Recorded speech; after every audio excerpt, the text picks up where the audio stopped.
박목월 시인의 이별이라는 노래에 이런 가사가 실려 있어요. 제가 한번 읽어보겠습니다. 기러기 울어 얘는 하늘 구말리, 바람은 싼을 불어 가을은 깊었네.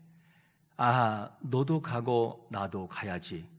한낮이 끝나면 밤이 오듯이 우리의 사랑도 저물었네. 아, 너도 가고 나도 가야지. 산천에 눈이 쌓인 어느 날 밤에 촛불을 밝혀두고 홀로 울리라. 너도 가고 나도 가야지. 이 박목월, 그도 신앙인이죠. 이 내용들을 보면 우리도 언젠가는 가야 해요. 갈 때가 있어요. 또 가야만 하고. 그런데 하나님으로부터 이 땅에 파송된 인생들은 반드시 갈 때가 있다는 거죠. 반드시 가고 간 그 인생들은 반드시 하나님 앞으로 다시 왔다가 그리고 간 그때가 있다는 거예요. 이 땅에 왔으면 반드시 갈 때가 있다. 그래서 우리 인생을 뭐라고 말씀하냐면 야고보 4장 14절에 보니까 이런 말씀을 하지요. 내일 일을 너희가 알지 못하는도다. 너희 생명이 무엇이냐? 너희는 잠깐 보이다가 없어지는 뭐라고요? 안개라는 거예요. 안개에 비유하고 있어요. 인생을 안개, 더 나아가서는 그림자, 그리고 나그네, 이렇게 표현하지요. 그게 인생의 주소라는 것을 알 수 있어요. 그러면 아무리 뛰어난 인생도 안개 같은 인생이기 때문에 하나님이 부르시면 순응하고 가야 돼요. 거부할 수 없어요. 거부한다 한들 그것이 보존되는 것이 아니라 반드시 부름을 받고야 마는 것이 인생이라는 것이죠. 그래서 우리는 어떤 인생을 살아가고 있는지를 한번 살펴봐야 돼요. 하나님을 떠난 인생을 향해서 성경은 뭐라고 단정짓고 있냐면 요한복음 3장 18절에서 이렇게 말씀합니다. 그를 믿는 자는 심판을 받지 아니하는 것이요 믿지 아니하는 자는 하나님의 독생자 이름을 믿지 아니하므로 벌써 무엇을? 심판을 받은 거라는 거예요. 받았어요, 이미. 그래서 돌이키지 않은 인생은 영원한 형벌이 기다리고 있다. 이것이 성경의 대답이죠. 하나님이 없이 살아가는 것도 참으로 안 된 일이지만, 그리고 또 안 된 것이 뭐냐면 하나님의 뜻을 모르고 살아가는 인생도 참으로 안타까워요. 하나님의 백성이지만 하나님의 뜻이 뭔지를 모르고 살아가는 인생도 참으로 안타깝다는 거죠. 우리가 이것을 알면서 본문을 들어가면 좋겠어요. 하나님의 뜻을 모르는 사람들, 그 인생들이 뭐냐? 지금의 시대를 살아가는 삶의 모습의 현장에서 많이 있어요. 현대를 살아가는 인생들은 하나님을 떠나면서 많이 살아가요. 비록 그리스도인들이라 할지라도 지금의 시대를 살아가는 많은 부류의 사람들 중에서는 하나님의 말씀 중심, 교회 중심, 그리고 하나님 중심이 아니라 사사시대의 마지막 끝날 때 뭐라고 말씀하냐면 자기의 소견에 오른 대로 행하더라. 하나님의 뜻이 중요한 것이 아니라 내가 볼 때 어떠냐가 더 중요한 거예요. 그러니까 소견에 자기가 생각할 때의 옳으면 옳은 거고 그렇지 않으면 아닌 거예요. 이게 지금의 시대인 것을 우리가 보게 됩니다. 그러므로 오늘 본문에도 타락한 시대의 백성들을 향해서 하나님께서 깨우기 위해서 누굴 부르냐면 에스겔 선지자를 불러요. 그리고 그 마음속에 성령을 부어주어서 하나님의 심정으로 시대를 향해서 외쳐라, 이거를 하나님께서 말씀하고 있어요. 자, 그러면 하나님께서 에스겔 선지자에게 선포하는데 이 이스라엘 백성을 향해서 선포할 때 그들이 누구냐라는 부분을 말씀할 때 첫 번째로 그들을 뭐라고 말씀하냐면 패역한 백성이다, 이런 단어를 사용해요. 3절을 보시면 같이 한번 읽어보겠습니다. 시작. 내게 이르시되 인자야 내가 너를 이스라엘 자손 곧 패역한 백성 나를 배반한 자에게 보내노라. 그들과 그 조상들이 내게 범죄하여 오늘까지 이르렀나니. 이 내용을 보면 이 하나님의 백성들에게 단어를 사용할 때 패역이란 단어를 사용해요. 패역. 자, 그러면 이 내용을 보면 그림으로 그려보면 어떤 그림이 그려지냐면 하나님이 많이 참으셨어요. 참고 또 참고 그러다가 도무지 안 되니까 하나님께서 뭐냐면 에스겔 선지자에게 에스겔아 저 패역한 백성에게 너는 가라 그러면서 패역이라고 하는 이 단어를 사용하는 것을 봐요. 자, 이스라엘이 이 말씀은 이스라엘 북이스라엘에게만 향하는 것도 아니고 남유다에게 향하는 것도 아니라 총칭하는 이스라엘 전체를 향하는 말씀이에요. 이스라엘이 많이 합쳐지는데 2번 합쳐집니다. 언제냐면 다윗 시대에 이제는 단일 민족으로 통일 민족으로 가다가 그 다음에 르호보암 시대 때 나라가 갈라지죠. 그리고 북이스라엘과 남유다가 됐을 때 북이스라엘이 너무 강력하게 타락하니까 하나님께서 아수르를 통해서 북이스라엘을 패망시켜버려요. 그리고 많은 사람들을 아수르로 끌고 가요. 그리고 현지에 남아있는 이스라엘 백성들은 어떻게 되느냐? 그곳에 북이스라엘에 있기도 하지만 많은 사람들이 북이스라엘을 떠나서 어디로 가느냐? 남유다로 내려와 버렸어요. 여기서 한번 합쳐져요. 그리고 뒤늦게 북이스라엘도 망하고 역시나 586년경에 남유다도 멸망합니다. 그리고 난 다음에 다시 바벨론을 통해서 그리고 바사를 통해서 하나로 뭉쳐져요. 이게 뭐냐면 이스라엘의 역사에 있었죠. 그런데 이 모두 이스라엘을 향해서 부를 때 뭐라고 말하냐면 패역한 백성이라는 단어를 사용해요. 원문에서 패역이라는 단어가 무슨 뜻이냐면 꼬인다가 아니고 꼬임이란 단어인데 이 꼬임이란 단어는 무슨 단어냐면 이럴 때 사용해요. 여호와 하나님과 무관하게 살아가고 하나님을 대적하는 이방인을 향해서 꼬임 이런 단어를 사용해요. 그런데 이스라엘 백성들은 이방인인가요? 아니에요. 하나님의 택한 백성이고 하나님의 거룩한 백성들이에요.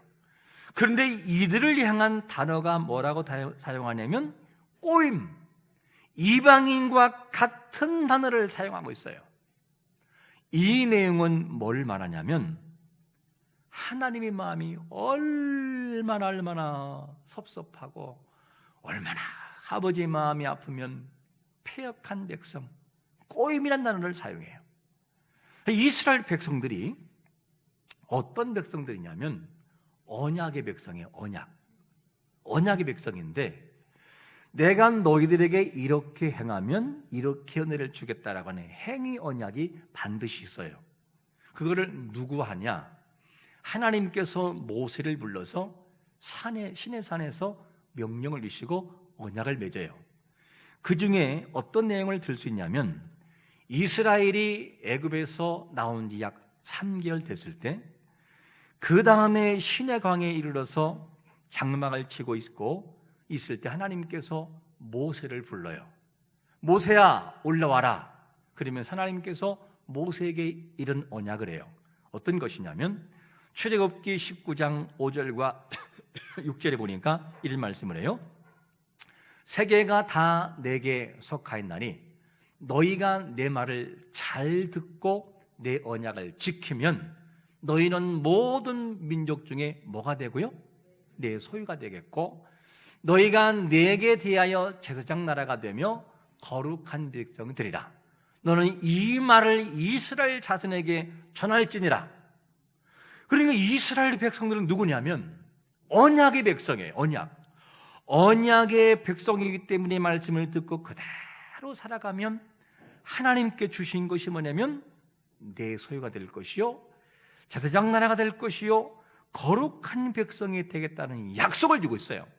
그런데 이스라엘 백성들은 살아가는 삶이 처음 출발은 잘하다가 점점 문화와 섞이고 사회와 섞이고 모든 타락한 문화가 섞이면서 하나님과 관계없는 꼬임의 삶을 살아가요. 꼬임, 패역한 삶을 살아가요. 이것이 뭐냐면 꼬임이란 단어예요.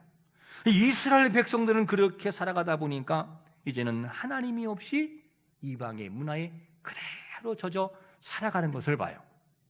그러니까 이들의 삶에서 하나님과 관련이 있는 삶이 점점 멀어지는 걸 봐요. 여러분, 성도는 어떤 삶을 살아가야 되느냐? 하나님의 말씀을 기초하여 살아가야 됩니다. 누가 뭐라해도 세상이 뭐라해도 하나님이 말씀하신 기초 위에 살아가는 원칙과 기준이 있어야 돼요. 그런데 지금의 살아가는 시대의 삶을 바라보면 너무나 개인주의로 흘러가요. 개인주의 사회죠. 하나님이 뭐라고 하는 것이 중요한 것이 아니고 내가 볼 때 어떠냐, 이것이 기준점이에요. 그러니까 신앙 안에도 이런 삶이 들어와요. 하나님 중심, 교회 중심, 말씀 중심이 아니라 이거를 제쳐놓고 내 중심, 내가 볼 때 어떠냐, 이것이 인생의 기초가 되어져 버려요. 그러다 보니까 신앙이 깨져버리고 하나님의 뜻이 완전히 멀어지고 무시당하는 이런 경우를 봐요. 요즘에 대신방을 하는데 대신방할 때 영상 통화합니다. 저는 첫 출발에 무조건 영상으로 전화를 걸어요. 그러면 깜짝 놀라가지고 세수도 나고 머리 이고 있다가 어머 깜짝 놀라가지고 목사님 싫어요. 이 영상 통화 말고 그냥 통화를 하자고 그런 분들이 있어요. 그러면 알겠습니다. 끊게요. 다시 전화할게요. 그리고 일반 전화로 하면 그때는 마음은 좀 편해합니다.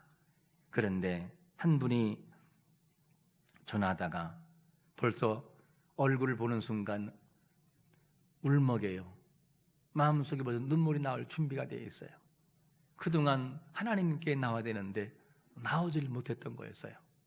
그러면서 내 말씀 들으면서 눈물을 흘려요. 그 말씀을 들으면서 그에게 딱 맞는 그 말씀이 그가 주어지는데, 그러면서 하는 말이 뭐냐면, 목사님, 마음이 너무 공허합니다. 너무 공허합니다. 하나님께 나가서 찬양하고 예배하고 이런 시간을 갖는 것이 맞는데 어느새 내 신앙이 너무 무너졌습니다. 너무 마음이 공허하다고 우시는 걸 봤어요. 그 보면서 야, 참 많이 사모하는구나. 나가고 싶은 마음이 많이 있었구나. 그리고 큰일이 기도했던 그런 적이 있었어요. 여러분, 우리가 하나님 앞에 말씀을 들으면서 눈물을 흘려본 적이 언제이십니까? 그리고 하나님 앞에 찬양하고 싶어서 홀로 소리 지르고 하나님 앞에 울어본 적이 언제인지, 그리고 하나님 앞에 나가지 못해서 속상해서 마음속에 고통을 받아본 적이 과연 있는지 우리에게 물어봐야 되겠죠. 우리는 과연 어떠했는가? 1년의 세월 동안에 우리를 바라볼 때 어떤 마음을 가지고 있었는가를 한번 살펴봐야 되죠. 에스겔은 오늘 본문에서 말씀을 선포할 때 에스겔이 말이 아니라 하나님의 말씀이라 그대로 전하라. 아버지의 마음이 뭐냐면 그 거룩한 백성을 향해서 꼬임. 왜 패역한 백성이라는 단어를 사용할까? 얼마나 아버지의 마음이 서운했으면, 얼마나 속상했으면 거룩한 백성들을 향하여 꼬임이라는 단어를 사용할까 하는 것을 우리가 봐야 돼요. 우리가 볼 때 우리가 우리 자녀에게 양육하면서 말할 때 이 패역한 놈아, 그러면 이거는 상상할 수 없는 단어예요. 너무너무 불쾌하고 너무너무 싫은 표현이에요. 패역한 자식아라고 한다면 이거는 아주 몰상식한 단어로 완전히 취급해보는 단어이지요. 그런데 하나님이 자기 거룩한 백성들에게 꼬임, 너희들은 패역했구나, 패역한 백성이구나, 이 단어를 사용하고 있어요. 이런 상황을 바라볼 때 이 백성들의 삶이 어땠느냐? 하나님이 원하는 삶과 거리가 전혀 상관없는 삶을 살아가고 있더라. 그래서 너희는 꼬임이야, 너희는 꼬임 백성이야 하는 단어를 사용하고 있는 것을 봅니다.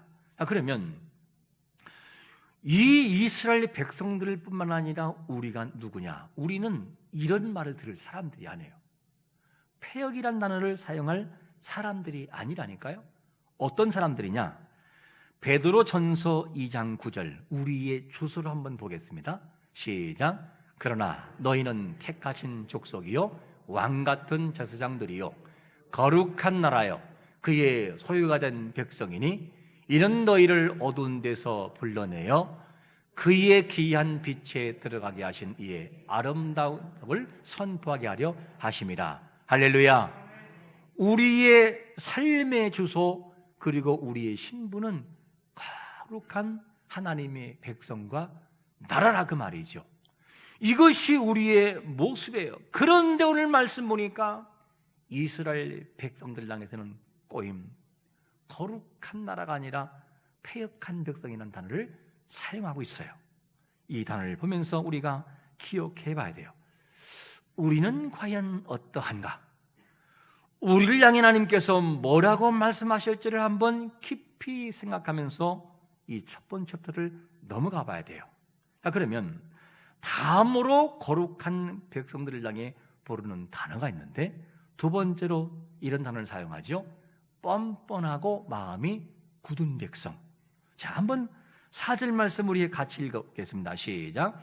이 자손은 얼굴이 뻔뻔하고 마음이 굳은 자니라. 내가 너를 그들에게 보내노니 너는 그들에게 이러기를 주 여호와의 말씀이라 하시다 하라. 에스겔이 말이 아니라 누구의 말이? 여호와의 말씀이 이렇다고 전해라, 이렇게 얘기를 하는 거예요. 이 내용을 보면 아버지 마음이 너무너무 서운했던 것을 볼 수가 있어요. 앞에서 꼬임이란 단어는 간접적이라고 한다면 여기서 뻔뻔한 단어는 직선적인 단어, 직선적으로 말하는 거예요. 그래서 이 뻔뻔이라는 단어를 원문의 뜻을 해석하면 이런 뜻이죠. 감당하기도 혹독함, 그 누구의 말도 듣지 않는 오만방자한 태도, 바늘에 찔려도 피 한 방울 나지 않을 무정한 태도, 도무지 부끄러움을 모르는 상태, 이거를 뭐라고 하냐? 뻔뻔하이라는 단어예요. 원문에서 이렇게 사용되고 있어요.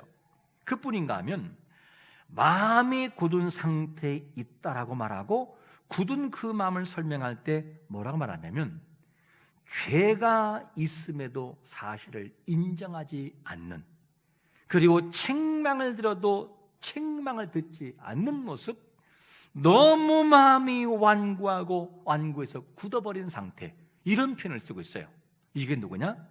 당시에 하나님의 백성이라 일컫는 이스라엘 백성들의 모습이었다는 것을 소개해주고 있어요. 이것이 하나님께서 에스겔에게 전하라고 했던 말씀인 것을 보게 됩니다. 사실 이 말씀을 보면 너무 가혹한 단어예요. 꼬임, 뻔뻔한, 마음이 굳은, 이 내용을 바라보면 우리는 이 말씀 보면서도 우리를 한번 살펴봐야 돼요.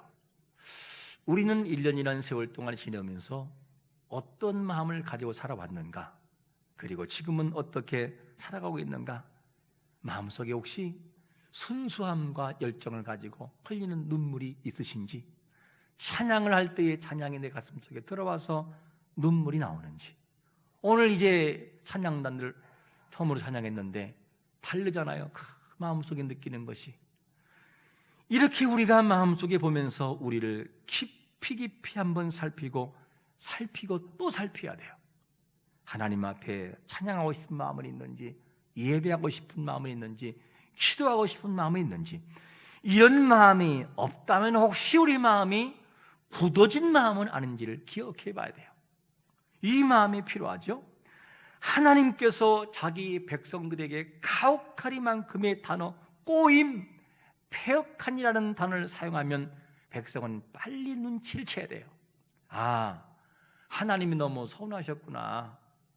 나를 만나고 싶고 나를 찬양을 듣고 싶고 예배하고 싶고 그리고 기도하고 싶은 마음이 있었는데 내가 너무 하나님을 떠나 있었구나. 그러면 빨리 돌아와서 하나님하고 두 손 들고 하나님께 회개하며 아버지 앞에 나갔어야만 됐어요. 그런데 이스라엘은 깨닫지를 못해요. 눈치가 없어요. 눈치가. 사람 중에는 참으로 눈치가 없는 사람이 있어요. 눈치가 빠른 사람들은 표정만 봐도 알아요. 사람이 눈치가 없으면 욕을 먹지요. 어느 날 아버지와 아들과 운동 삼아서 뛰고 있었어요. 뛰고 있는데 이상한 것은 뭐냐면 사람들이 지나가면서 이상하게 아버지의 신발을 바라보고 킥킥킥 웃는 거예요. 한둘이 아니고 여러 명이서. 그래서 아버지가 멈추고 자기 신발을 봤더니만 짝짝이 신발을 신고 나온 거였어요. 그걸 보고 사람들이 웃겨서 막 웃고 있는 거죠. 그래서 아들에게 아들아 집에 가서 신발 좀 하나 가져와라 하고 아들이 갔어요. 갔는데 그냥 온 거예요. 빈손으로. 아니 아빠가 화를 내면서 왜 빈손으로 왔냐 했더니만 아빠 집에서 짝짝이에요. 그래서 그냥 왔어요. 아니 짝짝이기 때문에 짝짝이를 가져라고 했는데 짝짝이라고 그냥 온 그 눈치 없는 아들의 모습 보고 아들이 혼난 걸 봐요. 딱 이게 누구냐? 이스라엘 백성들의 모습이었어요. 하나님이 자기 백성을 향해서 꼼이라는 단어를 사용할 정도로 너무나 하나님께서 많이 상해했으면 하나님 죄송합니다 하고 하나님 앞에 눈물로 기도하고 돌아오는 것 중요한데 눈치가 없이 계속해서 하나님과 멀어진 삶을 살아가고 있더라는 거죠. 이것이 그들의 모습이었어요. 이렇게 만약에 간다면 이스라엘에게 기다리고 있는 것이 뭐냐면 이걸 기다리고 있어요. 오늘 본문 에스겔 2장 10절 말씀을 같이 읽어보겠습니다. 시작.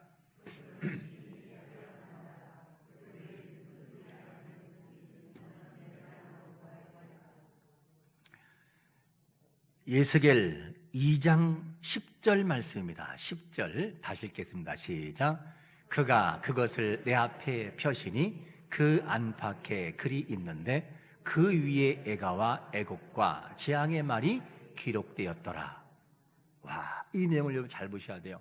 기록된 것이 뭐가 있느냐? 딱 펼쳐보니까 하나님이 심판하려고 그곳에 애가, 슬픔, 애곡, 재앙, 이것이 뭐냐면 하나님의 심판을 의미합니다. 만약에 백성들이 돌이키지 아니하고 계속 하나님과 관계없는 삶을 살아간다면 내가 너희의 위에 애가와 애곡과 재앙이 내릴 거라고 하는 선포가 이루어지고 있어요. 무시무시한 말이죠. 이것을 알고 백성들이 빨리 돌이켜야 될 텐데 백성들은 눈치가 없는 거예요. 돌이키질 않아요. 이것이 하나님의 마음이었습니다. 세상을 살아가는 사람 중에는 두 종류의 사람이 있어요. 사람이 보면 하고 보지 않으면 안 하는 사람.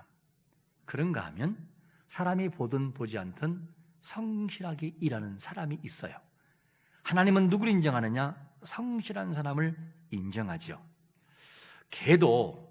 개들도 종류가 있는데 한번 사진 한 장 띄워주실까요? 저 사진을 보면 여러분들이 봤을 때 왼쪽에 있는 게 약간 검은 색깔, 그리고 오른쪽은 약간 누렁이죠. 저 왼쪽에 있는 개가 그레이 하운드라고 하는 개인데, 그리고 오른쪽에 있는 개가 뭐냐면 그냥 하운드예요. 그라이하운드, 그 다음에 하운드. 자, 그런데 저 그레이 하운드라는 저 개는 굉장히 날쌔고 키가 크고 껑충하면서 멋있고 길어요. 달리기를 하면 따라갈 수 없어요. 사냥하는 데는 최고의 적격의 그런 개지요. 그래서 이 개의 특징을 보게 되면 상황 판단이 빨라요. 그레이하운드가. 그리고 사회성, 협조성이 있고 건강관리가 아주 편리해요. 그리고 우호적이고 훈련받기를 좋아하고 충성심이 강한 것이 뭐냐? 그레이하운드예요. 저 개가. 그래서 미국의 이 버스 회사도 어떤 회사가 있냐면 장거리 버스 회사가 그레이하운드라는 이름을 붙였어요. 길다 그 말이에요. 자, 이렇게 해서 하는데, 그런데 이 그레이하운드의 이 개는 어떻게 사냥하냐면 평상시에 사냥감이 없으면 움직이질 않아요. 근데 눈에 딱 뭔가 보이면 그때부터 사냥하기 시작을 해요. 사냥을 해요. 눈에 안 보이면 포기하고 보이면 나가고. 이게 저 개의 특징이에요. 반면에 하운드라는 개는 어떤 것이냐? 주로 후각을 사용해요. 후각. 보호하는 것이 아니라 후각. 어떻게 하죠? 코를 하면서 그냥 막 다니고, 그러다 딱 뭐가 냄새 있으면 그때 그 냄새를 맡고 끝까지 쫓아가요. 끝까지. 이게 하운드의 개의 특징이에요. 자, 우리가 한번 봐야 될 것이 뭐냐면, 그레이하운드, 저 개는 훌륭한 것이 있으나 눈에 보여야 가고 안 보이면 안 해요. 그런데 저 하운드 개는 언제나 냄새를 맡고 다녀요. 골짜기든 어디든 냄새 맡고 나중에는 그 결국에는 사냥을 하고 말아요. 우리가 하나님 앞에 나가면서 눈에 보이는 것만 찾아가는 사람인지, 눈에 안 보이면 안 하고 눈에 보이면 그 다음에 찾아가는지, 반면에 눈에 보이진 않지만 묵묵히 하운드 개처럼 큰 냄새를 맡고 다니면서 결국엔 사냥을 하는 것처럼 그렇게 살아간지를 한번 적용해 봐야 돼요. 여러분, 우리는 어떤 신앙을 소유한 사람들입니까? 믿음을 가지고 어떤 상황이든지 성실함을 가지고 하나님 한 분만 바라보고 거기를 끝까지 묵묵히 걸어가는 자가 되시기를 축원합니다. 그게 중요하죠. 눈에 보이는 것을 가지고 그리고 보이는 것만 쫓아간 사람이 누구냐?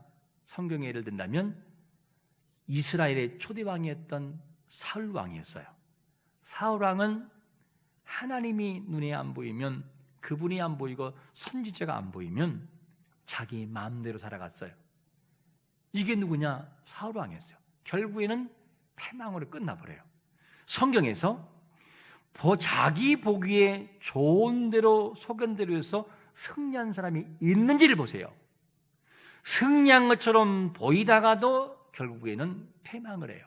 여러분, 자기의 보기에 좋은 대로 소견대로 움직이는 자가 아니라 하나님이 보기에 좋은 대로, 하나님이 원하시는 대로 살아가는 거룩한 백성 되시기를 축원합니다. 그게 우리가 살아갈 삶의 모형이라는 거죠. 오늘 본문에 하나님의 사랑을 받은 백성들은 너무나 좋은 환경이 있고 너무나 좋은 것들을 많이 가지고 있었어요. 그런데 그들은 하나님과 멀어짐으로 그들에게 돌아온 단어는 꼬임, 너희들이 패역한 백성이구나, 너희들이 정말 뻔뻔한 백성이구나, 이런 말을 듣고야 말아요. 이 하나님께서 이런 말을 한다고 이스라엘 향한 마음이 그런 마음이냐? 아니라니까요. 하나님이 이스라엘을 바라보는 마음은 이런 마음이 아니고 이런 마음이에요. 자, 한번 이사야 43장 1절과 4절 말씀을 같이 읽어보겠습니다. 시작. 야곱아, 너를 창조하신 여호와께서 지금 말씀하시느니라. 이스라엘아, 너를 지신 이가 말씀하시느니라. 너는 두려워하지 말라. 내가 너를 구속하였고 내가 너를 지명하여 불렀나니 너는 내 것이라. 내가 내 눈에 보배롭고 존귀하며 내가 너를 사랑하였은즉 내가 네 대신 사람들을 내어주며 백성들이 내 생명을 대신하리니.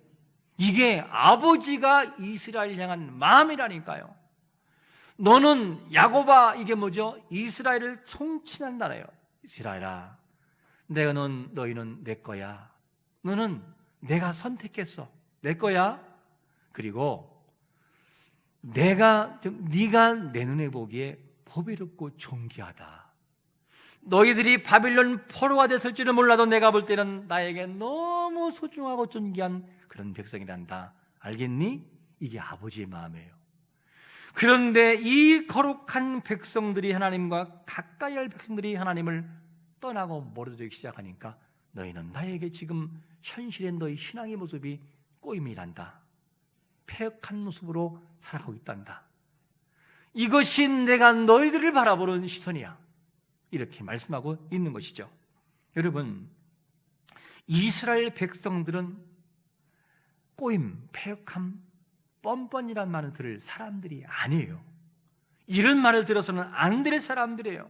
그런데 하나님이 얼마나 서운하고 백성들이 얼마나 하나님을 떠나 있으면 꼬임이라는 단어를 사용할까 하는 마음, 우리가 이해를 해야 돼요. 여러분, 우리가 잊지 말 것은 하나님께서 지금 시대를 바라보고 뭐라고 표현할까? 우리를 향해서 뭐라고 말씀하실까? 우리는 어떤 사람이라고 하나님이 말씀하실까를 한번 질문해 봐야 돼요. 오늘 제목의 말씀, 우리는 어떤 사람일까?